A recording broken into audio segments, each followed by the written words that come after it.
This is the third episode of Theology of Hymns. I've chosen a lovely Lutheran piece to sing on this one here. I know it's been a long time since I've done these here.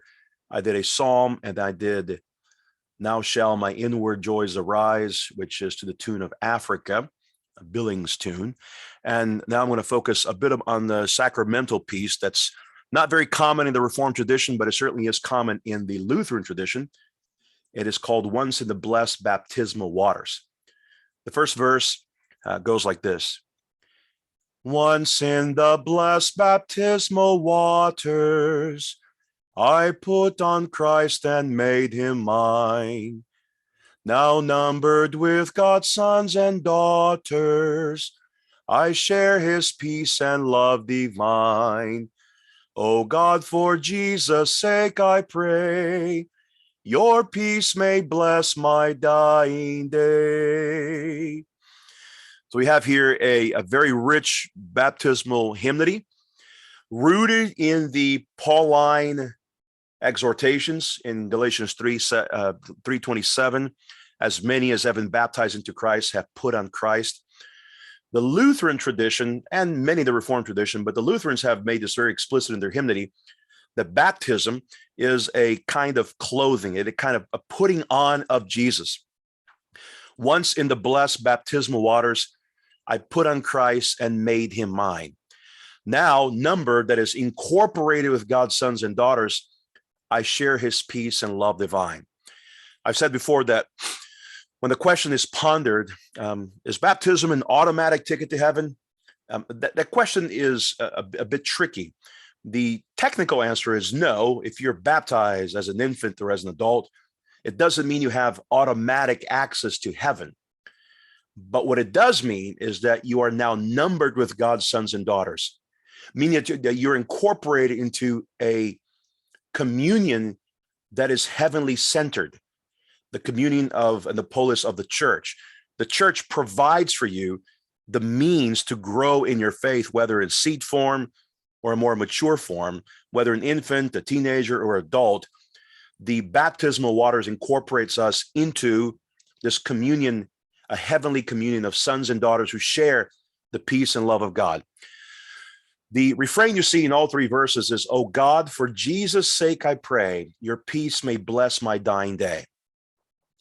The language here entails a continuation in our baptismal duties.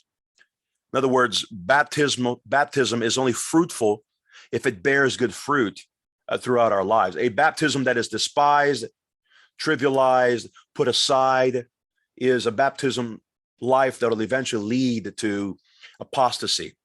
That's why the confessions speak of improving on our baptism or growing in our baptisms. Once in the blessed baptismal waters, I put on Christ and made him mine. But now that means that we are to grow in this Christian faith. If I am his and he is mine, then we have to live accordingly. And then it jumps into richer sacramental language. It goes from baptism to communion. His body and his blood I've taken, in his blessed supper feast divine. Now I shall never be forsaken, for I am his and he is mine. O God, for Jesus' sake I pray, your peace may bless my dying day. Again, we enter here into this beautiful sort of chronology. Baptism is the walking through the Red Sea, is the incorporation into God's sons and daughters, into this holy family. What baptism provides is access to everything that God's sons and daughters have. And God's sons and daughters have, once they're baptized, his body and blood in bread and in wine, which is a feast divine. And this is also a promise. The sacrament of the supper is a promise that will never be forsaken. That as we continue to partake of this feast, God won't forsake us. For I am his and he is mine. Again, the same refrain, this back and forthness, this mutuality of love. The third verse now is a kind of sermon exhorting us to live this baptismal and Eucharistic life. And thus I live in God contented, and die without a thought of fear. My soul has to God's plans consented, for through his Son my faith is clear. O God, for Jesus' sake I pray, your peace may bless my dying day. The sermon is now lived out. The baptized Christian, the one who partakes of the Lord's Supper, lives in God contented, happily. Not that he won't suffer, but he lives self-aware of his status. He dies without a thought of fear in the greatest trial. He dies in many ways a life. He dies in a life that has been given solely to God, the Father, Son, and Spirit.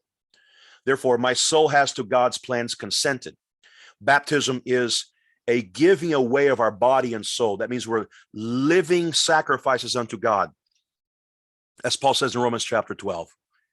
For now, in baptism, in the Eucharist, the faith of the Christian is made clear. He has now put on Christ, and now he consumes, eats, partakes of Christ.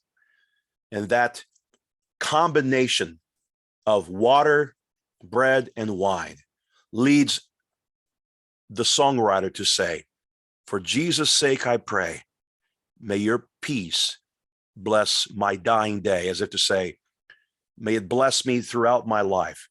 May I daily be followed by, if necessary, persecuted by the baptismal waters that bought me through the blood of Jesus. And in this sense, we know that in Jesus Christ, we may have indeed peace all the end and through the end of our lives.